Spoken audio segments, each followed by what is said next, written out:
హైదరాబాద్ ఎకనామీకి metro railway lifeline. ప్రస్తుతం తెలంగాణ ప్రభుత్వం మెట్రో ఫేజ్ 2కు డిపిఆర్లు రెడీ చేసి విస్తరించాలన్న ఆలోచనతో ఉంది. కేంద్రం నుంచి ఎప్పుడు ఆమోదం వస్తుందని ఎదురు చూస్తున్న ఈ టైంలో ఎలాంటి నుంచి పిడుగులాంటి వార్త. హైదరాబాద్ మెట్రోను నడపలేం, మీరే చూసుకోండని కేంద్రానికి లెటర్ రాయడం సంచలనంగా మారింది. పీపీపీ మోడల్లో నిర్మించిన తొలి మెట్రోగా దేశంలో ఖ్యాతి పొంది ఇప్పుడు ఫెయిల్యూర్ దిశగా ఎందుకు వెళ్ళింది? బీఆర్ఎస్ హయాంలో ఏం జరిగింది? ఎందుకు ఎలాంటి తప్పుకోవాలన్న ఆలోచన చేస్తుంది? తరువాతి స్టేషన్ బేగంపేట్. తలుపులు ఎడమ వైపున తెరుచుకుంటాయి. హైదరాబాద్ మెట్రో రైల్పై ఎల్ఎన్టీ కీలక ప్రకటన చేసింది. నష్టాలతో మెట్రో మెయింటెనెన్స్ తమ వల్ల కాదని తేల్చి చెప్పింది. కేంద్ర రాష్ట్ర ప్రభుత్వం ఎవరికైనా ఇవ్వటానికి రెడీ అంది. నష్టాలు భరించలేని స్థాయికి వెళ్లిపోయానని కేంద్రానికి రాసిన లేఖలో క్లారిటీ ఇచ్చింది. దీంతో మెట్రో విస్తరణపై నీలి నీడలు కమ్ముకున్నట్లయింది. ఒకవైపు హైదరాబాద్ గ్రోత్ ఇంజన్ గా సత్తా చాటుతోన్న టైంలో సిటీలో మెట్రో విస్తరణ కోసం రేవంత్ సర్కార్ తీవ్రంగా శ్రమిస్తోంది. ఇప్పటికే డిపిఆర్ పంపించారు. కేంద్రం నుంచి ఎలాంటి రియాక్షన్ రావట్లేదు. ఢిల్లీ వెళ్లిన ప్రతిసారి మెట్రో విస్తరణకు అనుమతివ్వాలని విజ్ఞప్తులు చేస్తూనే ఉన్నారు. ఈ పరిస్థితుల్లో ఎల్ఎన్టీ భారీ ట్విస్ట్ ఇచ్చింది. హైదరాబాద్లోని 3 కారిడార్లలో పబ్లిక్ ప్రైవేట్ పార్ట్నర్షిప్ పీపీపీ పద్ధతిలో దేశంలో నిర్మించిన తొలి మెట్రో మనది. అయితే పక్కనున్న చెన్నై, బెంగళూరు ఇప్పుడు వచ్చే కొత్త మెట్రోలన్నీ కేంద్ర రాష్ట్ర ప్రభుత్వాల భాగస్వామ్యంతోనే స్పెషల్ పర్పస్ వెహికల్స్ క్రియేట్ చేసి నడిపిస్తున్నారు. పీపీపీ లేదు, ఎక్కడా లేంది హైదరాబాద్ లో మనకెందుకు ఈ తలనొప్పి అని ఎల్ఎన్టీ అనుకుంటుందా అన్న డౌట్లు పెరుగుతున్నాయి. ఈ నిర్వహణ వద్దు, ఈ నష్టాల భారం వద్దు, తప్పుకుంటేనే బెటర్ అన్న ఆలోచనతో ఉందా అన్న చర్చ ఇప్పుడు కేంద్రానికి రాసిన లేఖతో పెరుగుతోంది. కేంద్రం లేదా రాష్ట్ర ప్రభుత్వానికి అప్పగించేందుకు తాము రెడీగా ఉన్నామని ఎల్ఎన్టీ అనటం వెనుక మతలబేంటన్నది ఇప్పుడు సంచలనంగా మారుతోంది. మెట్రో నిర్వహణ కోసం స్పెషల్ పర్పస్ వెహికల్స్ ని ఏర్పాటు చేసి అప్పగించినా అందుకు తాము రెడీనే అంటోంది. గత కొన్నాళ్లుగా వరుసగా నష్టాలొస్తున్నాయని, భారీ మొత్తంలో బకాయిలు పెండింగ్ ఉండటం వల్ల మెట్రో రైళ్లను నడపటం కష్టంగా ఉందంటోంది.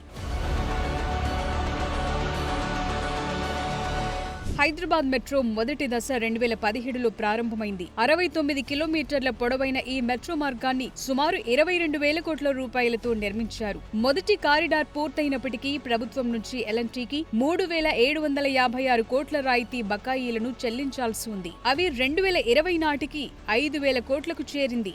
నిజానికి ఈ పెండింగ్ అమౌంట్ బీఆర్ఎస్ హయాంలో ఎల్ఎన్టీకి ఇచ్చేసి ఉంటే పరిస్థితి ఇంతవరకు వచ్చి ఉండేదే కాదన్న వెర్షన్లు కూడా వినిపిస్తున్నాయి. ఇక ఎల్ఎన్టీ చెప్తున్న మరో విషయం ఏంటంటే, వైబిలిటీ గ్యాప్ ఫండ్ కింద రావాల్సిన 254 కోట్లను కేంద్రం ఇంకా ఇవ్వలేదంది. ఇది బీఆర్ఎస్ హయాంలోనూ, అటు మోదీ ప్రభుత్వం సెకండ్ టర్మ్ లో జరిగిన సమస్య. అప్పుడే ఎల్ఎన్టీకి ఇవ్వాల్సింది ఇచ్చేసి ఉంటే ఇప్పుడు ఇలా లేఖలు రాయాల్సిన పరిస్థితి రాకుండా ఉండేది. గతేడాది హైదరాబాద్ మెట్రో రైల్ విషయంలో ఎల్ఎన్టీ సీఎఫ్ఓ శంకర్ రామన్ చేసిన కామెంట్స్ వైరల్ అయ్యాయి. హైదరాబాద్ మెట్రో నుంచి ఎల్ఎన్టీ వైదొలగాలనుకుంటోందన్నారు. ఎల్ఎన్టీ ఫ్యూచర్ ప్లాన్స్ గురించి ఆయన ఒక అర్థం వచ్చేలా మాట్లాడితే, ఉచిత బస్ ప్రయాణం కారణంగా మెట్రోకు వస్తున్న నష్టాలతోనే బయటకొచ్చే ప్లాన్ తో ఉన్నట్లు ప్రచారం చేశారు. నాన్ కోర్ బిజినెస్ నుంచి క్రమంగా వైదొలిగి కోర్ బిజినెస్ పై మాత్రమే ఫోకస్ చేయాలన్న ఆలోచనలు ఎల్ఎన్టీ ఉంది. కోవిడ్ తర్వాత ఈ విషయంపై సంప్రదింపులు కూడా జరిపింది. 2021లో కేసీఆర్ సీఎం గా ఉన్నప్పుడే ఈ నిర్ణయాన్ని తీసుకుంది. అయితే అప్పటికప్పుడు అమ్మితే నష్టాలొస్తాయి కాబట్టి క్రమంగా అప్పులను తగ్గించుకుని లాభసాటిగా మార్చుకుని 2026-31 మధ్య అమ్మితే మేలన్నది ఎల్ఎన్టీ ఆలోచన. దానికి తగ్గట్లుగానే ప్రణాళికలను వేసుకుంది. ఇప్పుడు కేంద్రానికి రాసిన లేఖ సారాంశం కూడా అదే. It's made metro ridership less interesting because it has taken away the women from the compartments, and since the women are occupying the buses and the number of buses has not increased, the men from buses are moving into the railway wagons. So there is a gender distribution that is happening in the transportation system. Buses are being used by women who pay nothing, and metro is used by men who pay 35 rupees on an average per ticket. But we do think it's not sustainable. Is not going to help the state finances, because what is the point in making the transport corporation of Telangana or Hyderabad go bankrupt? There's no fun in doing that. And secondly, these are depreciable assets, because every 5 years the fleet of buses needs to be invested in. So where are the money going to come from unless the users pay? నిజానికి PPP model పెట్టినప్పుడు L&T ఆసక్తితో ముందుకొచ్చింది. ఎల్ఎన్టీతో Hyderabad metro PPP ఒప్పందం మొత్తం 35 సంవత్సరాలు, మరో 25 ఏళ్లు పొడిగించుకునే వెసులుబాటుంది. అంటే ఇది సుదీర్ఘ ప్రయాణం. కానీ మెట్రో జర్నీని మధ్యలోనే బ్రేక్ చేసేందుకు ఎల్ఎన్టీ రెడీ అవుతోంది. ఒకవైపు రేవంత్ రెడ్డి ప్రభుత్వం ఫేజ్ 2 కోసం ప్రయత్నాలు ముమ్మరం చేస్తున్న టైంలో ఈ సంస్థ కేంద్రానికి లేఖ రాయటం చాలా డౌట్లకు కేంద్రంగా మారుతోంది. కేంద్ర రాష్ట్ర ప్రభుత్వాల నుంచి పాత బాకీలను వసూలు చేసుకునే ఉద్దేశంతోనే ఈ లెటర్ రాశారా? తెర వెనుక మరేదైనా కారణం ఉందా అన్నది కీలకంగా మారుతోంది. ఒక్కసారి రాయదుర్గం టు అమీర్పేట్ రూట్లో పీక్ అవర్స్ లో మెట్రోలో ఈ హైదరాబాదీలను చూడండి. ఎంత దారుణం! కనీసం నిలబట్టానికి కూడా ప్లేస్ లేదు. యువతులకైతే చాలా ఇబ్బంది. అయినా సరే ఎలాగోలా జర్నీ చేస్తున్నారు. ఎల్ఎన్టీకి చేయాల్సింది చాలా చేశారు. టికెటింగ్, అడ్వర్టైజింగ్, మాల్స్, పార్కింగ్ ఇలాంటి వాటితో ఆదాయాలు బాగానే సమకూరుతున్నా ఖజానా నింపుకుని నష్టాలు తగ్గించుకుని బయటపడేందుకే ఎల్ఎన్టీ చూస్తోందన్న వాదన పెరుగుతోంది. ఎందుకంటే మన మెట్రోలో జనం విపరీతంగా పెరిగారు. అయితే నష్టాలను సాకుగా చూపుతూ జనాలకు మెట్రో సేవలను పరిమితంగా అందిస్తోన్న ఆరోపణలు పెరుగుతున్నాయి. కనీసం పెరిగిన రద్దీకి తగ్గట్లు మౌలిక వసతులను కల్పించడంలో నిర్వహణ విఫలమైందని, అందుకే మెట్రోలో తరచూ టెక్నికల్ ఇష్యూస్ వస్తున్నాయంటున్నారు. నిజానికి పెరుగుతున్న రద్దీ ప్రకారం మెట్రోకు అదనపు బోగీలను ఏర్పాటు చేయాల్సింది. కానీ ఇప్పటి వరకు 1000 మంది ప్రయాణించేందుకు వీలుగా యావరేజ్ గా 3 బోగీలు మాత్రమే ఉంటున్నాయి. వీటిలోనూ పరిమితికి మించి జనం జర్నీ చేస్తుండటంతో తరచూ సాంకేతిక సమస్యలొస్తున్నాయి. గడచిన ఏడాదిన్నర కాలంగా మెట్రోకు అదనంగా 3 బోగీలు తీసుకురావాలనే ప్రతిపాదనలున్నాయి. కానీ ఆర్థిక భారం పేరుతో ఉన్న బోగీలతోనే నెట్టుకొస్తున్నారు. దీంతో జనం కిక్కిరిసి ప్రయాణిస్తున్నారు. పాపం హైదరాబాదీలు టికెట్ డబ్బులు కడుతున్నా పెద్ద మనసుతో సర్దుకుపోతున్నారు. ఒకవైపు 2050 నాటికి 31 రూట్లు 662 కిలోమీటర్లు విస్తరించాలని రాష్ట్ర ప్రభుత్వం అంచనాలు వేసుకుంటుంటే, ఇంకోవైపు ఎల్ఎన్టీ గేమ్ మార్చేస్తోంది. ఒక పవర్ఫుల్ గ్రోత్ ఇంజిన్ గా ఉన్న హైదరాబాద్ కు ఇది నిజంగా పెద్ద షాకే. ఒకసారి హైదరాబాద్ మెట్రోను మెయింటైన్ చేస్తున్న ఎల్ఎన్టీకి మన మెట్రోతో వస్తున్న లాభం ఎంత, నష్టాలెంత? వారి ఆడిట్ రిపోర్ట్ ప్రకారమే లెక్కలు వేద్దాం. ఎక్కడ లాస్ అవుతుంది, దాన్ని ఎలా పరిష్కరించాలి, ఏం చేస్తే మెరుగవుతుందో చూద్దాం. ఈ మొత్తం వ్యవహారంపై అంతిమ నిర్ణేతల ప్రజలే.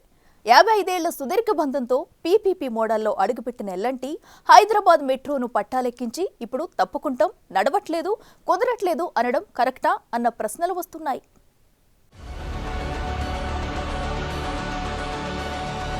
హైదరాబాద్ మెట్రోలో ప్రతిరోజు 4.5 లక్షల నుంచి 5 లక్షల దాకా జర్నీ చేస్తున్నారు. పీక్ డేస్ లో అయితే 5 లక్షలు మించి వెళతారు. 2024-25 ఆర్థిక సంవత్సరంలో రైడర్షిప్ 25% పెరిగింది కూడా. ఈ ఏడాది మేలో మెట్రో టికెట్ రేట్లు కూడా పెంచారు. ఆ మధ్య మహాలక్ష్మి స్కీమ్ కొత్తగా వచ్చినప్పుడు కొంత మహిళల సంఖ్య తగ్గింది. కానీ ఆ తరువాత ఆ బస్సుల్లో రద్దీ, ట్రాఫిక్ డిలేస్ ను తప్పించుకునేందుకు మళ్లీ అందరూ మెట్రో వైపే వచ్చారు. సో రైడర్షిప్ పెరిగింది. ఒక్క టికెట్ల అమ్మకాలతోనే ఎల్ఎన్టీకి ఏటా యావరేజ్ గా 622.99 కోట్ల రూపాయల ఆదాయం వస్తుంది. ఇది ఏటికేడు పెరుగుతోంది కూడా. 2024-25లో ఎల్ఎన్టీ మొత్తం ఖర్చులు 1738.95 కోట్లకు చేరాయి. ఇందులో రెవెన్యూ 1108.54 కోట్లుగా ఉంది. అంటే నష్టం 625.88 కోట్లుగా లెక్క తేల్చింది ఎల్ఎన్టీ. వీటికి తోడు 940 కోట్లు ఇంట్రెస్ట్ కట్టాల్సి వస్తోందంటోంది. పైగా కొత్తగా ప్రభుత్వం 5,000 కోట్లు బాకీ, కేంద్రం 254 కోట్ల బకాయిలున్నాయని, క్యాష్ లాసెస్ 269.94 కోట్లు, డెప్రిసియేషన్ 302 కోట్లు, ఇలా లెక్కలు వేస్తూ పోతోంది ఎల్ఎన్టీ. 2024-25లో హైదరాబాద్ మెట్రోతో వచ్చిన ఆదాయం ఒకసారి చూద్దాం. టికెట్ల అమ్మకాలతో 622.99 కోట్ల రూపాయలు ఆర్జించింది. అలాగే రెంటల్ ఇన్కమ్ తో 114.89 కోట్లొస్తున్నాయి. అడ్వర్టైజింగ్ తో అంటే స్టేషన్ల దగ్గర, ట్రైన్లపై డిజిటల్ బోర్డులు ఇలాంటి వాటితో 105.39 కోట్లు సంపాదిస్తుంది. Consultancy, real estate transfer, construction వంటి వాటితో 353.73 కోట్లు ఆర్జిస్తోంది ఎల్ఎన్టీ. అన్ని రకాలుగా కోట్లుగా కలిపి మొత్తం ఆదాయం 1108.54 కోట్లుగా ఉంది. రైట్, ఇప్పుడు ఎల్ఎన్టీ చేస్తున్న ఖర్చులు చూద్దాం. ఆపరేషనల్ ఖర్చులు అంటే ట్రైన్లు నడిచేందుకు వాడే కరెంట్, మెయింటెనెన్స్, ట్రైన్ రిపేర్లు, సర్వీసింగ్ కు ఏటా యావరేజ్ గా 421.74 కోట్లు ఖర్చవుతోంది. ఎంప్లాయీస్ జీతాలు, పీఎఫ్లు, స్టాఫ్ వెల్ఫేర్, గ్రాట్యుట్యూడ్లకు 38.35 కోట్లు ఖర్చు చేస్తోంది. Administration, office maintenance, insurance, audit fees, advertising, exchange gain loss కు 31.49 కోట్లు. పీపీపీ ప్రాజెక్టులో మిగిలిన నిర్మాణ పనులకు 4.12 కోట్లు ఖర్చు. ఫినాన్షియల్ ఖర్చులు అంటే వడ్డీ చెల్లింపు 940.03 కోట్లవుతుంది. డిప్రెసియేషన్ అండ్ అమార్టైజేషన్ కు 302.84 కోట్లు ఖర్చు చేస్తోంది. ఏటా మొత్తం ఖర్చులు 1738.57 కోట్లుగా లెక్క చూపుతోంది ఎల్ఎన్టీ. 2024-25 ఆర్థిక సంవత్సరంలో నికర నష్టం 625.88 కోట్లు. అక్యుములేటెడ్ లాసెస్ 6,600 కోట్లుగా చెప్తోంది. ఫినాన్షియల్ ఖర్చులు మొత్తం ఖర్చుల్లో 54% షేర్ కలిగి ఉన్నాయంటోంది. సో ఎల్ఎన్టీ చెప్తోన్న లెక్కలు బాగానే ఉన్నాయి. ఇంత పెద్ద హైదరాబాద్ ఉద్యోగ ఉపాధి అవకాశాలకు కల్పతరువుగా ఉన్న ఈ సిటీ లక్షలాది మందికి ఉపాధి అవకాశాలు కల్పిస్తోంది. ఎంత ట్రాన్స్పోర్ట్ పెట్టినా నష్టం లేకుండా నడిచే పరిస్థితులున్నాయి. చెప్పాలంటే ఇదో బంగారు బాతు మాదిరి. అలాంటిది ఎల్ఎన్టీ నష్టాల పేరు చెప్పటం ఏంటన్న డౌట్లొస్తున్నాయి. 55 ఏళ్లు కలిసి సాగాల్సిన సంస్థ మధ్యలోనే ఎందుకు చేతులెత్తేస్తోందన్న డౌట్లొస్తున్నాయి. రాష్ట్ర ప్రభుత్వం బాకీ ఉన్న 5,000 కోట్లు, కేంద్రం ఇవ్వాల్సిన 254 కోట్లు రాకపోవడంతో మొత్తం ప్రాజెక్టే వేస్ట్ అన్న భావన క్రియేట్ చేయటం కరెక్టేనా అన్న ప్రశ్నలొస్తున్నాయి. నిజానికి ఎల్ఎన్టీ రెవెన్యూ పెంచుకునేలా 17,000 కోట్ల ఇన్వెంటరీ అందుబాటులోకి వచ్చింది. కానీ ఇందులో ఆక్యుపెన్సీ పెంచడంపై ఆ సంస్థ దృష్టి సారించకపోవడంతో కేవలం టికెట్ల రూపంలో వచ్చే రెవెన్యూ ప్రధాన ఆదాయంగా ఉంది. కానీ ఎల్ఎన్టీ సంస్థ మాత్రం ఉన్న ఇన్వెంటరీని తగ్గించుకుంటూ రెవెన్యూ అవకాశాలపై దృష్టి పెట్టకపోవడం వ్యూహాత్మకమేనా అన్న విమర్శలొస్తున్నాయి. ఈ మెయింటెనెన్స్ అంతా ఎందుకు, ఈ తలనొప్పులెందుకు అనుకుంటున్నారా? టీఓడీ ట్రాన్స్ఫర్లతో లాభాలొచ్చాయి. ఇక మే నుంచి ఫేర్ హైక్ చేశారు. దీంతో 2025-26 10% రెవెన్యూ పెరుగుదలకు ఆస్కారం ఉంది. ఇలాంటి సందర్భంలో తప్పుకుంటామని లేఖలు రాయటం స్ట్రాటజిక్ అన్న చర్చ జరుగుతోంది. నిజానికి ఎల్ఎన్టీకి బకాయిలు క్లియర్ చేసి జైకా లేదంటే ఏషియన్ డెవలప్మెంట్ బ్యాంకుల నుంచి తక్కువ వడ్డీకి రుణాలు తీసుకురావటం, ట్రాన్స్ఫర్ ఆన్ డెవలప్మెంట్ మానిటైజేషన్ చేయటం వంటివి చేస్తే కొనసాగుతారా అన్న ప్రశ్నలకు ఎల్ఎన్టీ జవాబు చెప్పాల్సి ఉంటుంది. లేదంటే కేంద్ర రాష్ట్ర ప్రభుత్వాలే చూసుకోవాలి, ఎస్పీబీ క్రియేట్ చేసుకోవాలి. ఇక గుడ్ బై అంటే మెట్రో ఫేజ్ 2 సంగతి ఏంటన్నది క్వశ్చన్ మార్క్ అవుతుంది.